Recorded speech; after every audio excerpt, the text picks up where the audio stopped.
The F-117 Nighthawk continues to stand as one of the most extraordinary and influential aircraft ever built, both in terms of technological innovation and its enduring legacy. Developed in the secrecy of the Cold War and officially acknowledged only years after entering service, the aircraft was the world's first operational platform designed entirely around the principles of radar evasion. Its creation marked a turning point in air combat strategy, where survivability, precision, and electronic invisibility became more critical than speed or maneuverability. Initiated in the late 1970s, under the U.S. Defense Advanced Research Projects Agency (DARPA), the aircraft's roots lie in the experimental Have-Blue project, which demonstrated that an aircraft could be shaped in a way that would deflect radar energy away from its source. Lockheed's Skunk Works team, known for their rapid innovation and secrecy, applied this concept in building the F-117. The result was a highly angular design made up almost entirely of flat panels, each carefully calculated to scatter radar waves in directions that would minimize detection. Unlike traditional aircraft that emphasized aerodynamic efficiency, the F-117's geometry was dictated by radar physics. It was a flying contradiction, unstable in flight and mathematically optimized to be nearly invisible to radar. To make such an aircraft controllable, engineers equipped it with a quadruple redundant fly-by-wire system. This digital flight control system constantly made micro-adjustments to keep the aircraft stable, allowing pilots to fly a machine that, by its design, should not have been able to fly at all under traditional aerodynamics. The F-117's internal layout was similarly specialized. Its weapons bay was fully enclosed, holding 2 laser-guided bombs in an internal compartment to preserve stealth characteristics. All sensors and antennas were retracted or flush-mounted, and even the canopy edges were serrated to reduce radar reflection. Its engine exhaust nozzles were flattened and shielded to minimize the aircraft's infrared signature. This combination of design elements gave the F-117 a radar cross-section comparable to that of a small bird. When the F-117 entered service in the early 1980s, it did so without fanfare. For several years, its existence was denied, and even after being acknowledged, its capabilities and appearance were shrouded in mystery. It operated mostly at night, taking off and landing at remote airfields, supported by hand-picked crews and heavily secured logistics. Pilots and maintenance teams worked under high classification levels, and the aircraft was stored in climate-controlled hangars to preserve its sensitive coating. The aircraft's public debut did not occur until the late 1980s, however, its true impact was revealed during operational use. In combat operations, it demonstrated a level of survivability and precision that validated its design philosophy. It routinely penetrated the most heavily defended airspaces, hitting targets with near-pinpoint accuracy, often on the first attempt.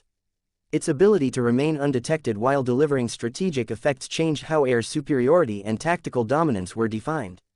Traditional tactics that relied on saturation, jamming, or overwhelming force gave way to precision, timing, and low observability. Although the F-117 was never intended for dogfighting or air superiority roles, its effectiveness in its specialized mission made it irreplaceable for a time. It allowed military planners to strike high-value targets early in conflict with minimal risk to pilots and support forces.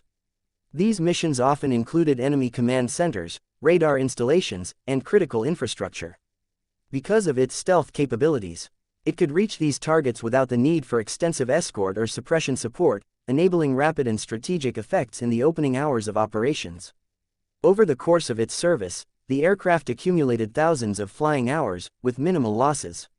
Only one confirmed loss occurred in combat, and even that incident, while heavily publicized, did not diminish its overall success rate or mission effectiveness.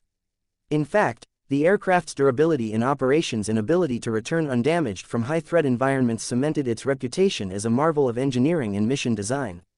When the aircraft was officially retired in 2008, it was largely due to the evolution of stealth platforms with broader roles and expanded capabilities. However, retirement did not mean extinction. A small number of F-117s were preserved in a state of readiness, stored in secure facilities with full maintenance protocols. These aircraft were not placed in museums or scrapped. Instead, they were kept operational and occasionally flown for purposes that remain largely unclassified.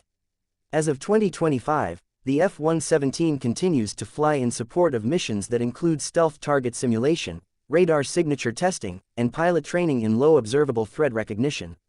In these roles, the aircraft provides a live platform for evaluating how modern sensors respond to true stealth profiles. This real-world data is crucial, as it helps refine detection algorithms, inform air defense planning, and assess the performance of ground-based and airborne systems. Interestingly, the F-117's flight profile remains almost unchanged. It flies at medium subsonic speeds, at medium to high altitudes, and performs precise turns and approach patterns that align with its original mission characteristics. Despite its age, it remains mechanically sound and structurally durable. The Air Force has maintained a select team of pilots, engineers, and support staff who specialize in operating and maintaining these aircraft, treating them as tools of national importance. The aircraft is frequently spotted over test ranges in the southwestern United States, including designated training areas where new radar systems and surveillance sensors are under evaluation.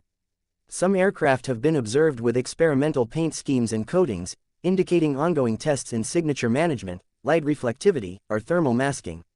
These flights are carefully monitored, and aircraft are tracked by radar specialists, telemetry systems, and data-gathering platforms to extract precise measurements of radar behavior against stealth geometry. The aircraft's continued use also reflects a broader understanding in defense planning. Stealth is not just about evading radar, but about manipulating the electromagnetic environment. The F-117 represents a controlled and measurable way to explore this environment. No theoretical model, drone, or surrogate can fully replicate what an actual stealth aircraft offers in terms of complexity and response behavior under real conditions. Importantly, the F-117 remains a classified platform in key areas. Although many technical aspects have been declassified, the details of its materials, exact radar profile, internal wiring, and coatings remain protected. This protection indicates that, even decades after its debut, the aircraft's design contains lessons and components that remain relevant to current and future platforms. By keeping a portion of the fleet in service, the Air Force ensures continuity in stealth understanding. Lessons learned from maintaining and flying the aircraft continue to influence engineering practices, mission planning, and stealth evolution. The F-117 is more than just a relic, it is a living laboratory. Its presence is proof that innovation, when designed with a clear mission and built with discipline, can remain useful long after its original requirements have passed. Thus, even in 2025, the F-117 Nighthawk continues to defy expectations. It is not forgotten, it is not obsolete, it flies not as a weapon of the past, but as an instrument of continued technological exploration. Its angular wings still cut through the skies, not as a shadow of former glory, but as a silent tool shaping the unseen battles of tomorrow.